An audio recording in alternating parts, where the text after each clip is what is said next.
Turasuje mwahisemo gukurikira televiziyo Rwanda kandi tunabahaye ikaze ku makuru y'uyu mugoroba n'amakuru mugiye kugezwaho nanjye Ngabire EJDB mfatanije na mugenzi wanjye Fidele Irizabe Mbuto urimo kudufasha kugira ngo n'abatabasha kumva nabo babashe gukurikira aya makuru. Dukomeje cyangwa se aya makuru yacu tubabwira ingingo tuza kwibandaho. U Rwanda rwamaganye imigirire ishyira mu kato ibihugu byo muri Afurika y'Amajyepfo nyuma y'uko hadutse virusi ya COVID-19 yihinduranije yahawe izina rya Omicron, bivuga ko yagaragaye bwa mbere muri ibyo bihugu. Nawe intego rusange y'abadepite yasabye ko abahesha b'inkiko bataraba umwuga bakoroherezwa akazi kugira ngo ibirarane by'imanza zaciwe n'inkiko zishakirwe ibisubizo. Nyuma y'uko bamwe mu banyeshuri bakoze ibizami bya leta bisoza amashuri yisumbuye bagaragaje ko batishimiye amanota babonye, Dr Valentine Uwamariya, Minisitiri w'Uburezi, avuga ko nyuma y'ubugenzuzi bumaze iminsi bukorwa kuri iki kibazo ngo byagaragaye ko nta kibazo cyabaye mu mikosorere.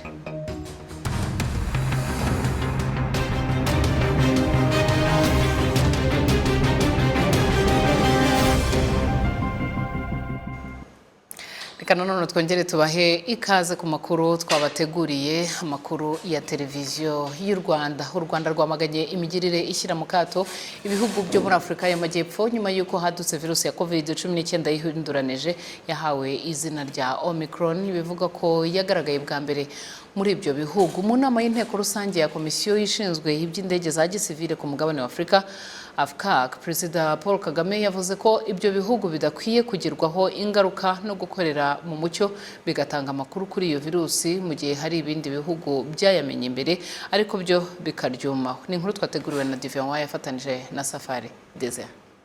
Ibihugu byo muri Afurika y'Amajyepfo nibyo byafashe ya mbere mu gutangaza ko hari virusi itera COVID-19 yihinduranyije izwi nka Omicron kandi ikaba ifite ubukana kurusha iyitwa Delta.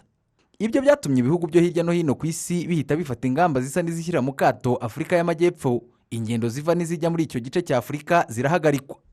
Ubwo yatangizaga inteko rusange ya komisiyo ishinzwe iby'indege za gisivili muri Afurika AFCAC, Perezida wa Repubulika Paul Kagame yanenze iyo migirire, avuga ko n'ubwo u Rwanda narwo rwahagaritse ingendo ziruhuza n'ibyo bihugu, icyemezo cyarwo ntaho gihuriye no guha kato Afurika y'Amajyepfo. In fact, I agree with, I saw the President of South Africa. Mu by'ukuri ndemeranya n'ibyo Perezida wa Afurika y'Epfo aherutse gutangaza. Avuga ko urugero nka Afurika y'Epfo yazize gukorera mu mucyo igashyira ahabona amakuru babonye, kandi nyamara abandi bayabonye mbere bo bararyomyeho. Ku ruhande rwacu nk'u Rwanda twagombaga gufata ingamba haba imbere mu gihugu ariko no ku mipaka. Impamvu yabyo ni uko mu ngendo z'indege zituruka muri Afurika y'Amajyepfo benshi mu bagenzi bazi Kigali ntabwo ariho basoreza urugendo rwabo, ahubwo bahanyura bagiye mu bindi byerekezo.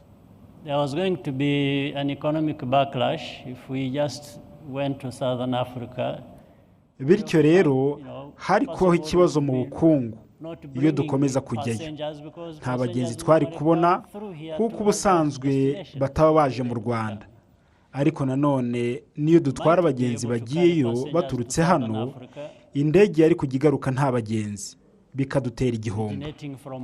Niyo mpamvu mu ngamba twafashe twavuze tuti reka turebe uko ku isi bigenda, tube duhagaritse ingendo zo muri Afurika y'Amajyepfo. Ibi ndabivuga kuko ari ngombwa ko dushaka uburyo duhuriyeho twese kugira ngo buri gihugu cyangwa buri sosiyete y'indege idakora gusa ibyo ifitemo inyungu cyangwa biyinyuze yonyine, kandi mu by'ukuri dukoreye hamwe byatuma dutera indi ntambwe. For themselves, but rather if better coordinated, seeing how we affect each other and maybe improve our actions on that. Iyi nama ibaye mu gihe n'ubundi icyorezo cya COVID-19 cyahungabanyije urwego mu buryo bukomeye. Nko muri 2020 ku rwego rw'isi ingendo z'indege zagabanutseho 60%, mu gihe kandi muri Afurika honyine uru rwego rwahombye akayabo kagera kuri miliyari 10 z'amadolari y'Amerika, naho muri uyu mwaka bikaba biteganyijwe ko icyo gihombo kizagabanukaho gato kikagera kuri miliyari zisaga 8.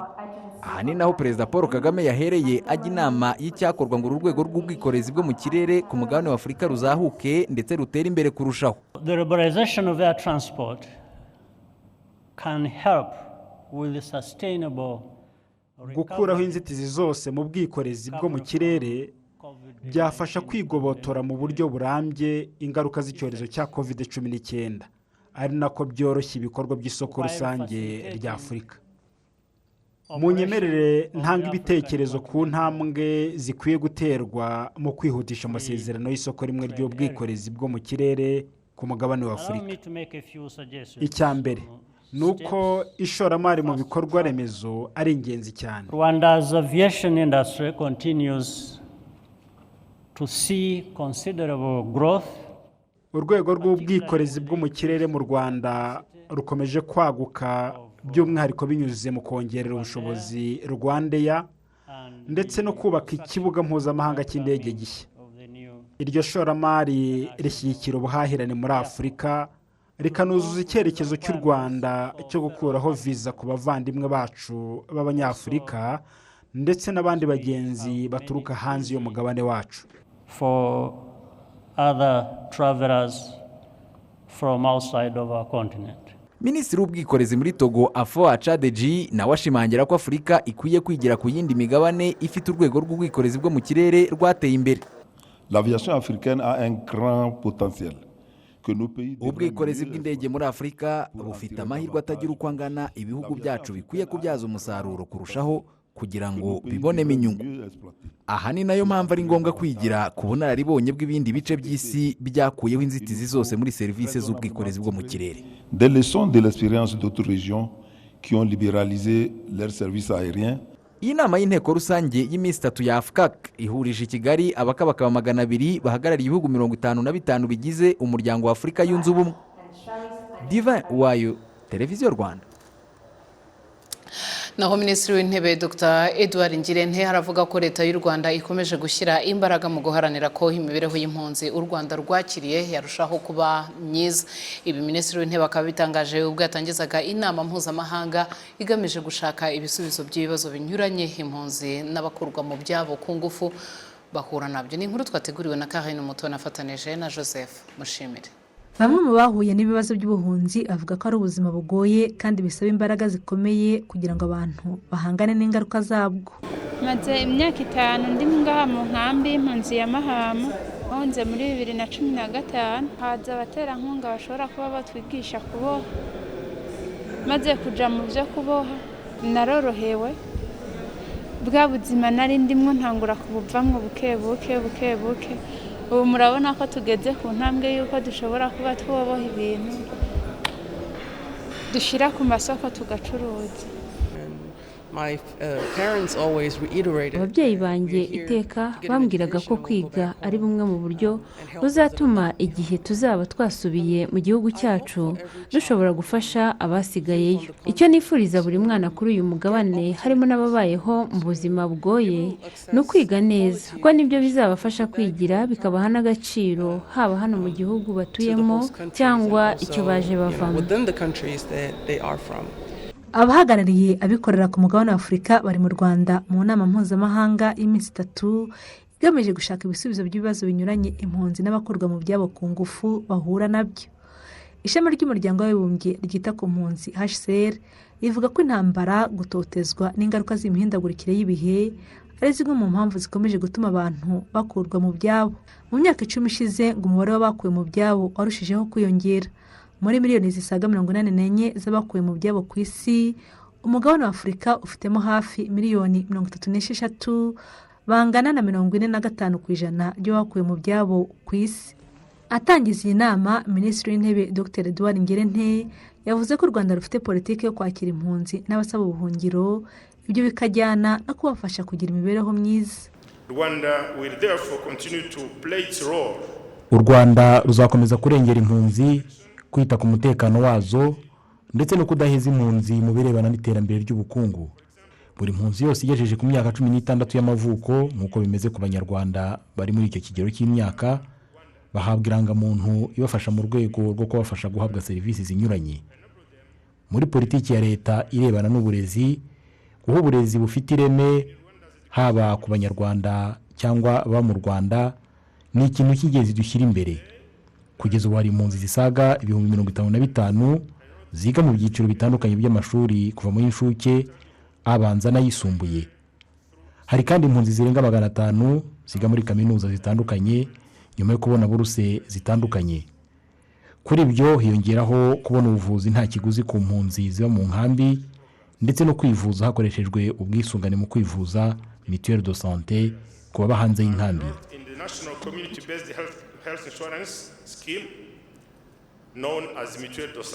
Umuyobozi wa HCR mu bihugu byo muri Afurika y'Iburasirazuba n'ibyo mu ihembe rya Afurika Clementine Nkweto Salami wavuga ko uruhare rw'abikorera ari ingenzi mu kurushaho kuzamura imibereho y'impunzi. We believe private sector investment and host communities. Twizera ko ishoramari ry'abikorera ndetse n'umusanzu w'abatuye hafi y'inkambi z'impunzi byagira uruhare rukomeye mu guteza imbere imibereho y'impunzi. Abikorera bashobora gutera inkunga imishinga yazanira impunzi inyungu, kubaha ubumenyi runaka bwatuma bagira ibyo bikorera, kubahuza n'izindi nzego, ibyo bigatanga amahirwe yo kubona imirimo haba ku mpunzi ubwazo ndetse n'abaturiye inkambi. Uburyo bwo gushyigikira impunzi burahari kandi ni bwinshi pe. Gukorana n'abikorera nibyo byatuma impunzi zitera imbere mu birebana n'ubukungu, ibyo kandi bikaba uburyo bwiza bwo kwigira.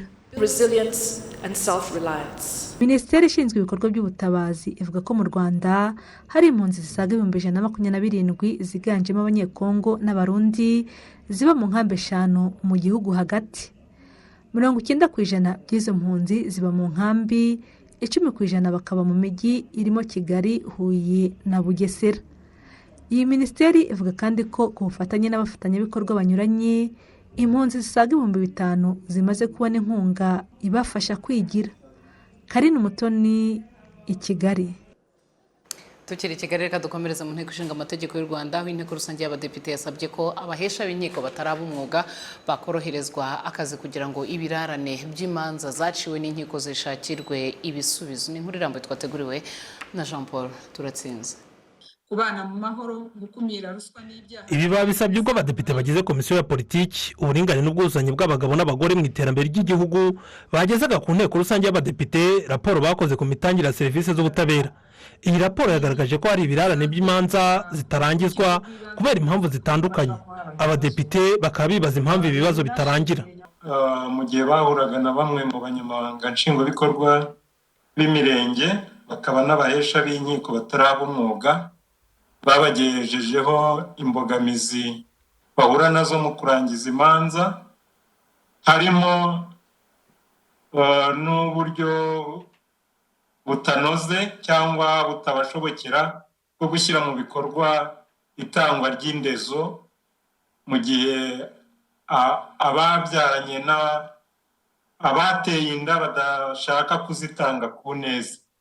Ibiganiro komisiyo yagiranye n'abahagarariye urugaga rw'abavoka aho bari basabye ubuvugizi ku kibazo cy'abantu bakorewe ihohoterwa rishingiye ku gitsina, usanga benshi muri bo bataregera indishyi ariko bikarangira uwaregeye indishyi nta na hamwe yafashijwe muri urwo rugendo kugira ngo n'ikirego cye cy'indishyi kizamukane n'ikirego nshinjabyaha. Ibyo rero bigatuma habaho no gucika intege.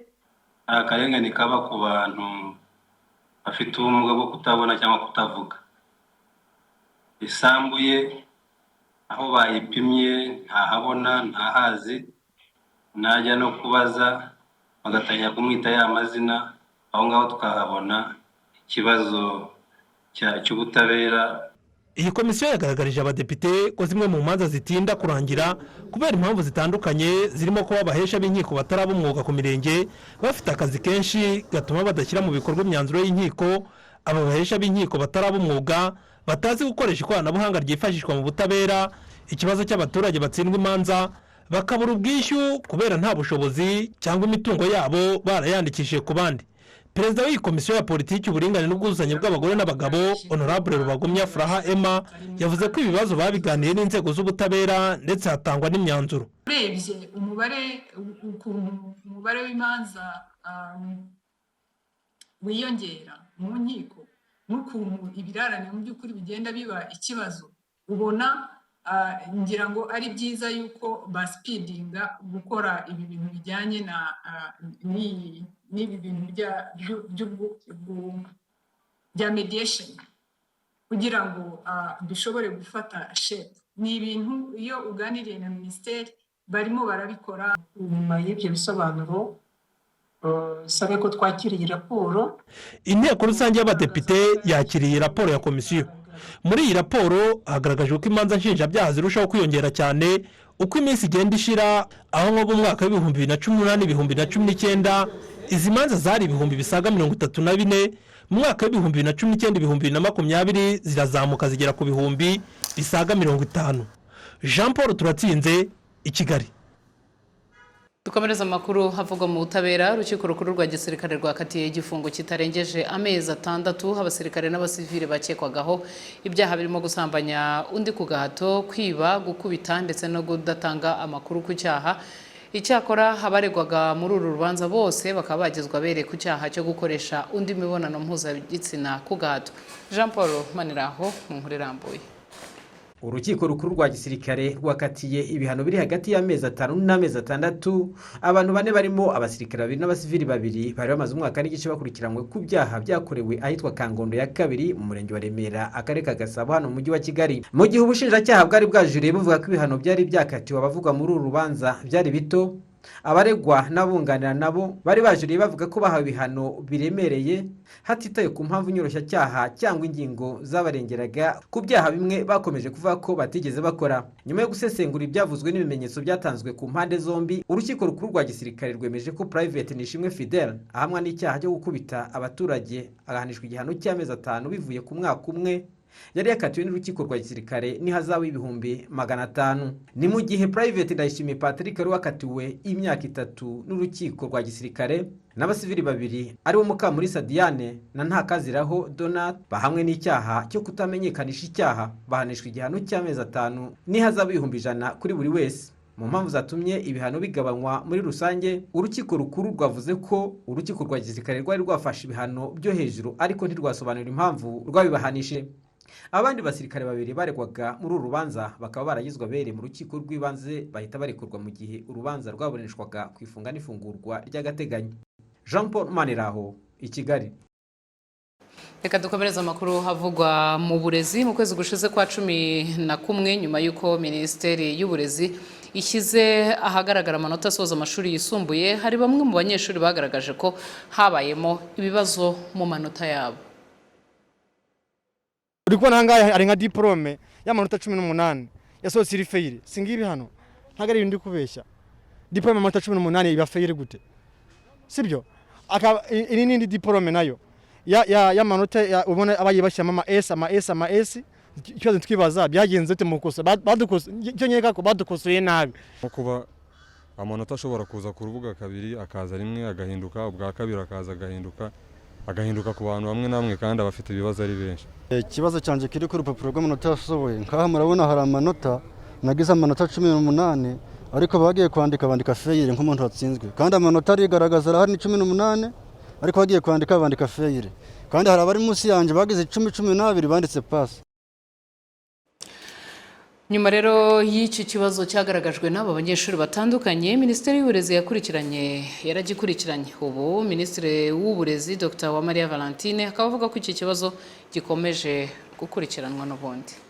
Buriya n'ubundi iyo amanota amaze gusohoka habaho igihe cy'amezi 2, nta nubwo ari umunsi umwe cyangwa icyumweru cyangwa 2, habaho igihe cy'amezi 2 cyo gukosora ibishobora kuba bitaragenze neza. Kubera iki? Bituruka ku mpamvu zitandukanye. Turacyakoresha uburyo bwo kwandukura amanota, twandika umuntu, kuba umuntu yakwibeshya birashoboka. Buri icy'ingenzi nuko ya manota umunyeshuri yakoreye adahinduka. Naho ibindi kuba ushobora kwibeshya ugashyiraho IRB bitewe na settings washyizemo nabi, icyo ngicyo nicyo gihinduka ukabona habayeho changes. So birashoboka rero igihe cyose bigaragaye ko hariyo ko kwibeshya bigomba gukosoka. Ni nayo mpamvu twiha cyagiye cy'amezi 2 mbere yuko seritifika z'abanyeshuri zijya kuba printed kugira ngo bazihabwe. Nta cyabaye kidasanzwe kiba uko byagendaga mu myaka yashize, ahubwo n'ubu niko bimeze, ahubwo bisaba yuko duhindura ibyari bisanzwe. Ngira ngo yenda n'icyo abantu bifuza, ku buryo twizeza yuko umwaka utaha ntabwo amanota azasohoka nk'uko yasohotse kubera iryo koranabuhanga dushaka gukoresha. Navuze ko icyabaye kidasanzwe ni uburyo kubaza uko amanota yawe yasohotse byatandukanye. Muri iyi minsi turagenda tubibona, umuntu ashaka kubaza ikibazo cye agahamagara abandi. Aba banyeshuri baza hano cyangwa bajya kuri nesa, ujya kumva kuri telefone bari kubahamagara bagenzi babo ngo namwe nimuze, namwe nimuze. Kandi mu gukora ikizamini umuntu akora ku giti cye. Niba ushaka kugira icyo ubaza ku giti cyawe, ahubwo kuba barabikoze muri groupe ari abanyeshuri benshi nibyo byabaye nk'ibitanga isura y'uko hari ikibazo kidasanzwe, ariko mu by'ukuri nta kibazo kidasanzwe. Kandi nk'uko nakubwiye, abatazanye n'abariye basanzwe n'abamenyereye n'uko bikorwa, n'ubundi bakomeza kugana nesa. Tukomeza n'andi makuru twabateguriye. Ibihugu by'u Rwanda na Repubulika Iharanira Demokarasi ya Kongo birifuza kwagura inzira z'ubuhahirane n'ubucuruzi hagati y'abaturage b'ibihugu byombi binyuze mu kongera ingendo z'indege zihuza ibihugu byombi, kubaka ibyambu byoroshya ubucuruzi ndetse na gari ya moshi. Kuri uyu wa gatatu, Minisitiri w'ibikorwa remezo Ambasaderi Claver Gatete yagiranye ibiganiro na mugenzi we wa Repubulika Iharanira Demokarasi ya Kongo ushinzwe ubwikorezi Cherubin Okende, baganira kuri iyo mishinga mu rwego rwo gushyira mu bikorwa ibyo inzego z'ibihugu byombi zasabwe n'abakuru b'ibihugu byombi. Minisitiri w'ibikorwa remezo Ambasaderi Claver Gatete aragaruka ku byo impande zombi zemeranije. Mu byo twaganiriye kandi tumaze igihe tunaganira ubu ngubu ni ikijyanye n'uburyo twakoresha gari ya moshi iva muri Tanzania, ndetse no mu gihe cyashize twarabiganiriye, ikaza hano mu Rwanda ikajya muri Kongo. Muri Kongo ikagera kuri Goma, igakomeza Masisi, igakomeza Warikari, ikazagera Kindu. Aho niyo gari ya moshi dushaka kugira ngo igere, kandi ibihugu bimaze kubyumvikanaho. Turabona ko umushinga mwiza rwose uzadufasha. Hariho rero n'ibindi nabyo dukorana cyane cyane ku bijyanye n'aya masezerano, ibyo twita bilateral air service agreement, adufasha kujyana mu kirere. Urabona ko twatangiye tujya Kinshasa, nyuma tukajya Lubumbashi, tukajya na Goma, tukaba twifuza no kujya no mu bindi bice nka Kisangani n'ahandi. Iyo twaganiraga rero no kugira ngo tunoze aya masezerano yose, tuyanoze neza ku buryo dushobora kuba twajya ahantu ariho hose, ariko noneho n'ibindi bigomba kuzuzwa muri aya mategeko, muri aya masezerano binozwe nk'uko nabo bashobora kuba baza hano. Ibyo nabyo twabiganiriye. Ikindi nacyo twaganiriye ni ikijyanye n'uko twanafatanya no mu mihanda y'iwabo hakurya hariya muri Kongo, hanyuma noneho twebwe natwe ubwacu tukaba twafatanya nabo kugira ngo aho bakeneye kubaka imihanda dushobore kuba twafatanya. Ikindi nacyo ni ubufatanye hagariya ku mupaka. Urabizi ko twashyizeho uburyo bworohereza abantu, one stop border post hariya kuri Goma wambuka hakurya. Turimo nanone n'ejo hari amasezerano, ejo nibwo batangije igikorwa ba governors b'intara zombi muri Bukavu ndetse no muri Rusizi, igikorwa cyo kugira ngo twubake noneho iyo one stop border post izajya ituma abantu bambuka bagahahirana mu buryo bworoshye cyane. Ikindi nacyo twanababwiye kandi nabyo bemera, nuko turubaka ports enye ku mupaka wacu, Rusizi, turubaka hariya Karongi, Rutsiro na Rubavu, kugira ngo amato yacu azajya atwara ibicuruzwa bigiye bitandukanye, ariko nabo bakabikora ku rundi ruhande rwabo kugira ngo noneho byorohereze umubano wacu no gufacilitate mu bucuruzi. Naho Minisitiri ushinzwe ubwikorezi muri Repubulika Iharanira Demokarasi ya Kongo Okende avuga ko igihugu cye nacyo cyifuza kongera ubuhahirane n'u Rwanda mu nyungu z'abaturage b'ibihugu byombi. La République démocratique du Congo a pu démontrer à la face du monde par rapport à la relation avec le Rwanda binyuze mu mubano dufitanye n'u Rwanda, uyu munsi Repubulika Iharanira Demokarasi ya Kongo yashoboye kwereka isi ko ifunguye, kandi turifuza ko ubwo butwererane bugirira inyungu abaturage b'ibihugu byombi kandi bigashimangira kubana mu mahoro kw'abaturage bacu bombi. Ubu umupira uri mu kibuga cy'u Rwanda, kuko nabwiye mugenzi wanjye ko vuba aha tuzasaba ko kompanyi z'indege zikorera mu gihugu cyacu zakwemererwa gukorera mu Rwanda, nazo zigafungura ingendo z'indege zihuza ibihugu byombi. Kuki icyerekezo kimwe kitaba Kigali Kinshasa cyangwa ikindi kikaba Kigali Lubumbashi? Dukeneye twese gufatanya tukarwanya ubukene bwabaye karande mu Banyafurika, kuko dufite amahirwe akomeye twabyaza umusaruro mu gihe abaturage bacu bashyigikira abayobozi bacu ba perezida b'ibihugu byacu byombi mu cyerekezo bafite cyo kubaka Afurika itsinda. Perezida wa Repubulika Iharanira Demokarasi ya Kongo akaba na perezida w'umuryango wa Afurika yunze ubumwe nyakubahwa Antoine Felix Tshisekedi muri iki gihe akomeje gushyira imbaraga mu kwishyira hamwe ku rwego rw'akarere, kandi birakwiye ko ibyo bigaragarira mu busabane bw'abaturage bikazana amahoro n'uburumbuke, kuko nibyo bizatuma Afurika itaba umugabane w'intambara n'urwango, ahubwo ikaba Afurika y'iterambere. C'est ce qui fera que l'Afrique de demain ne soit pas une Afrique de guerre, ne soit pas une Afrique de haine, que ça soit une Afrique de développement.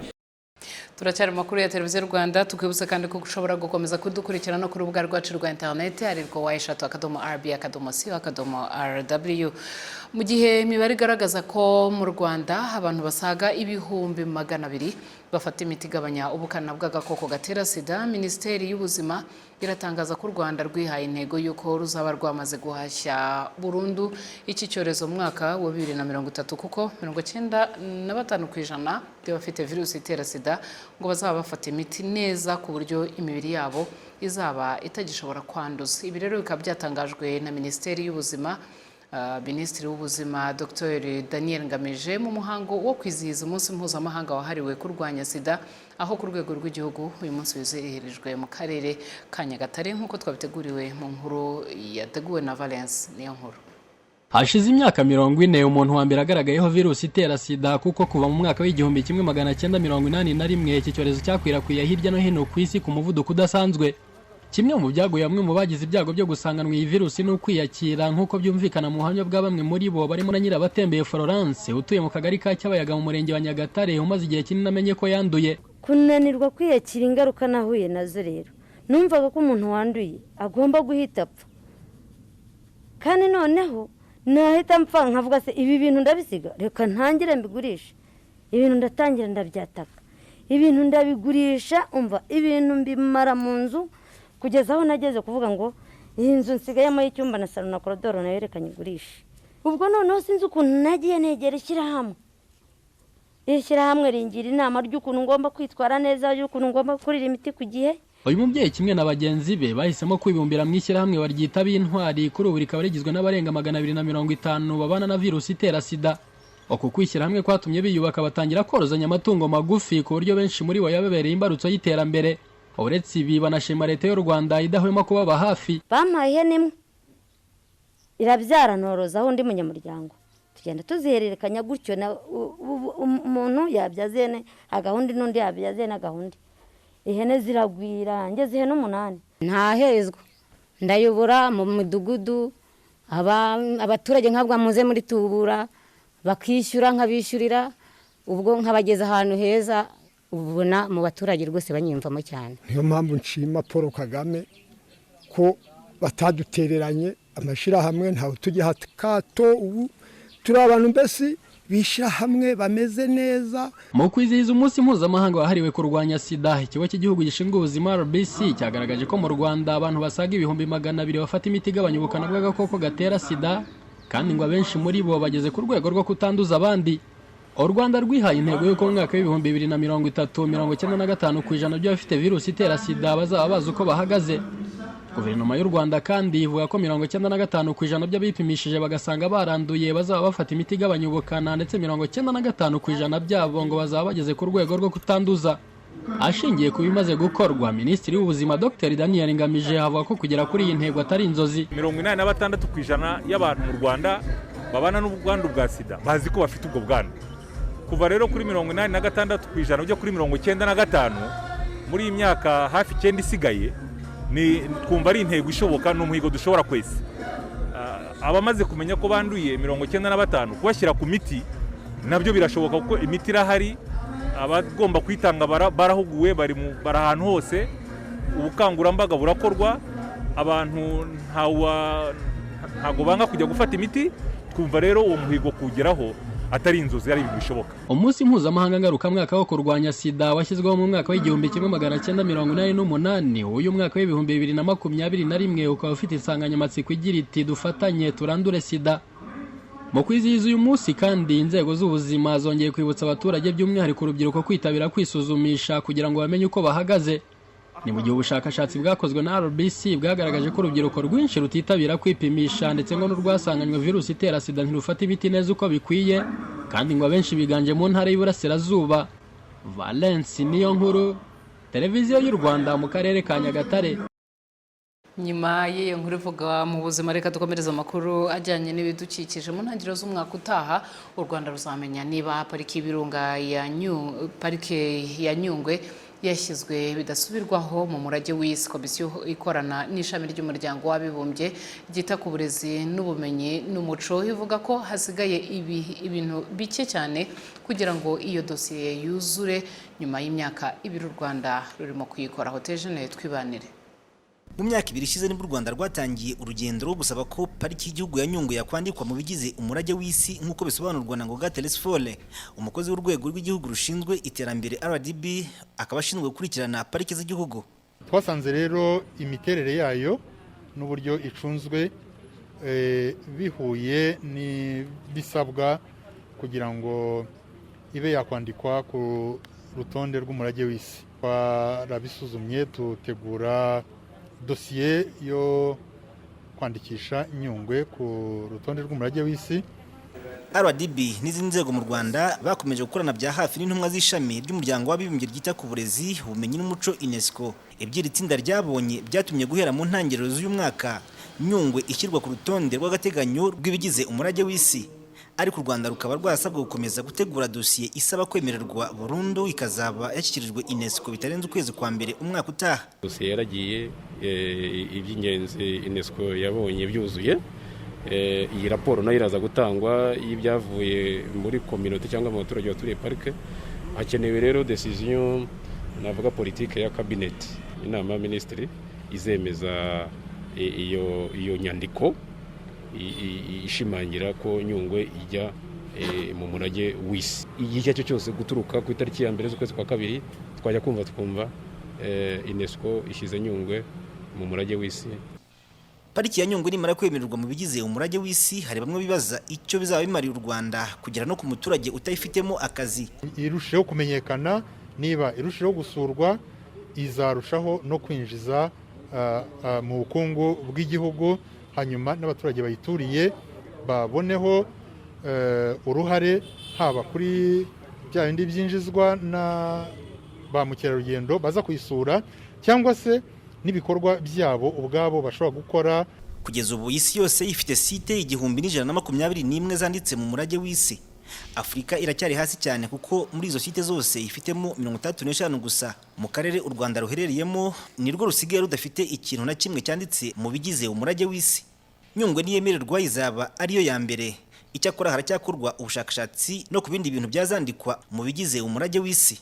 Pariki ya Nyungwe iherereye mu majyepfo y'uburengerazuba bw'u Rwanda, ikabikora ku turere 5, irimo amoko 1038 y'ibimera birabya, amoko 240 y'ibiti, 220 y'inyoni, amoko 45 y'inyamabere, 32 y'imitubu, ibi byo mu bwoko bw'ibikeri na 38 y'ibikururanda.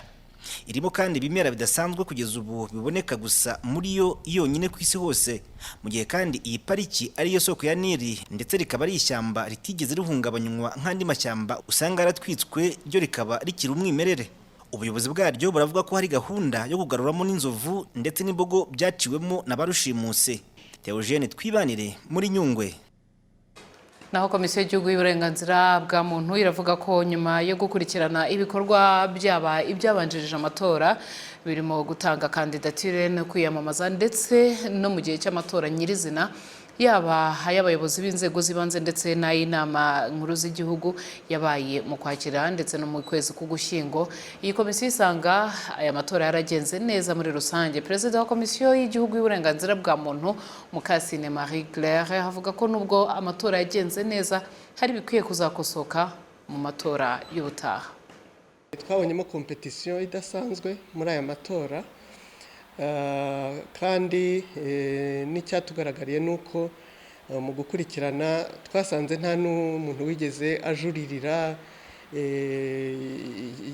uwo ari we wese mu bakandida biyamamaje, nta bujurire bwigeze buhaba. Icyo nacyo ni ikigaragaza yuko amatora yagenze neza, ariko nanone twabonye hari nk'ibintu bikeneye kunozwa, gukomeza kwigisha abakorerabushake kugira ngo bose bagire urwego rumwe rwo gusobanukirwa ibijyanye n'amabwiriza agenga amatora. Icyo ni kimwe twumva gikeneye gushyirwamo imbaraga. Ikindi kubahiriza amasaha y'amatora aba yagenwe mu mabwiriza ya komisiyo y'igihugu y'amatora, tukabona icyo nacyo ari ikintu gikeneye kwitabwaho.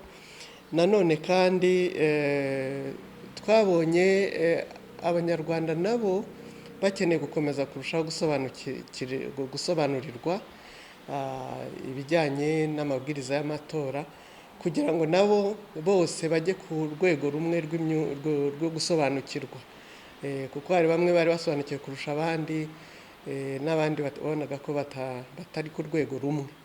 Ibyo rero navuga yuko muri rusange ari byo tubona bikeneye gushyirwamo imbaraga. Nk'uko ikirango kibitugaragariza, dukomereje amakuru avugwa mu mikino, akaba ari impamvu twakiriye mugenzi wacu Rigoga Ruth. Wiriwe neza? Wiriwe neza. Ni amahoro? Ni amahoro, ndashima Imana. Shampiyona igeze hehe Ruth? Ni umunsi wa gatanu. Uyu munsi bakinaga umunsi wa gatanu, ariko by'umwihariko nyemerera duhere mu burasirazuba bw'u Rwanda. Ikipe ya Etoile de l'Est nyuma y'imyaka 24 idakina icyiciro cya shampiyona y'u Rwanda yarazamutse. Ku munsi wa gatanu yari yakiriye ikipe ya Gasogi United. Umuyobozi wayo yari yagiye anitwaje intare ariko byaje kurangira ikipe ya Gasogi United itsindiwe mu karere ka Ngoma igitego 1-0. Cyane igisamagwe? Ntago ari intare, ni igisamagwe. Yatsinzwe igitego 1-0 cyatsinzwe na Samuel Chukudi, niwe watsinze igitego 1 rukumbi cyaranze uyu mukino. Birangira ikipe ya Gasogi United itsindiwe mu burasirazuba. Umukino wa kabiri ikipe ya Etoile de l'Est itsinze nyuma yuko yatsindaga ikipe ya Etincelle, yanatsinze undi mukino itsinda ikipe ya Gasogi igitego 1-0. Ikipe ya Police Football Club nayo yari yakiriye ikipe ya Marine Football Club. Ni umukino wakiniwe kuri stade ya Kigali. Umukino waje kurangira ikipe ya Police Football Club itsinze ikipe ya Marine FC igitego 1-0. Igitego cyatsinzwe na Muhajiri Hakizimana, ishoti yashoteye kure, birangira igitego 1-0. Ngwi rero umusoza makuru twari twabateguriye, dukomeze kubashimira mwe mwese twabanye mu izina ryanjye ni rya ekipe ngari ya televiziyo Rwanda yamfashije kugira ngo tubategurire tunabagezeho aya makuru. Mutwemerere tubashimire kandi dukomeza no kwifuriza kunogerwa n'izindi gahunda televiziyo Rwanda yabateguriye, ndetse tunabifurize umugoroba muhire.